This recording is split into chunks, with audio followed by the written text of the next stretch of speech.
Hi friends, இன்றைக்கி இன்ஸ்டண்ட்டாக சூப்பராக செய்யக்கூடிய ஒரு பொட்டுக்கடலை குழம்பு தான் செய்ய போகிறோம். ஒரு பேன் எடுத்து கொஞ்சமாக எண்ணெய் விட்டு கடுகு, உளுத்தம் பருப்பு, ஜீரகம் போட்டுட்டு ஒரு பெரிய சைஸ் வெங்காயத்தை நல்லா ஃபைனாக கட் பண்ணி போட்டு நல்லா வதங்கட்டும். அது கூட ஒரு காரத்துக்கு ஒரு 3 போல் பச்சை மிளகா, ஒரு பெரிய சைஸ் தக்காளி போட்டு நல்லா வதக்கி கொடுத்துக்கலாம். நல்லா வதங்கிறதுக்கு தேவையான கொஞ்சம் உப்பு, மஞ்சள் பொடியும் போட்டு நல்லா ஸ்லோ ஃப்ளேமில் வச்சு நல்லா வதக்கிக்கலாம். இது நல்லா வதங்கட்டும். இந்த டைமில் இதுக்கு பொட்டுக்கடலை தான், நம்ம பருப்பெல்லாம் போட போகிறதில்ல. ஒரு 2 ஸ்பூன் போல் பொட்டுக்கடலை எடுத்து மிக்ஸி ஜாரில் வச்சு நல்லா ஃபைனாக அரைச்சிட்டு, இப்போ பார்த்திங்கன்னா நல்லா வதங்கி வந்துடுச்சு. இந்த ஸ்டேஜில் நம்ம 1 ஸ்பூன் மிளகாய் பொடியும், 1 ஸ்பூன் சாம்பார் பொடியும் சேர்த்து தேவையான தண்ணி ஊற்றி நல்லா கொதிக்க வைக்க போகிறோம். தக்காளி, வெங்காயம் நல்லா கொதித்து நல்லா வெந்து வரட்டும்.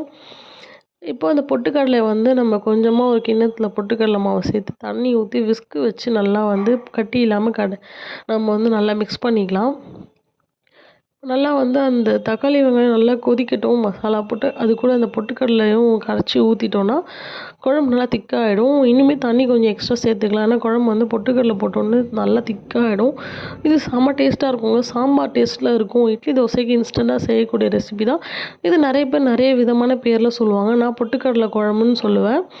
இந்த ரெசிபி ரொம்ப ஈஸியாகவும் கொடுங்க. டிஃபனுக்கு நல்லா சைடிஷ்ஷாக இருக்கும். நீங்களும் ட்ரை பண்ணி பாருங்கள். டேஸ்ட் அட்டகாசமாக இருக்கும். ஒரு 5 நிமிஷம் போல் கொதிக்க வச்சா போதும். நல்லா திக்காகவே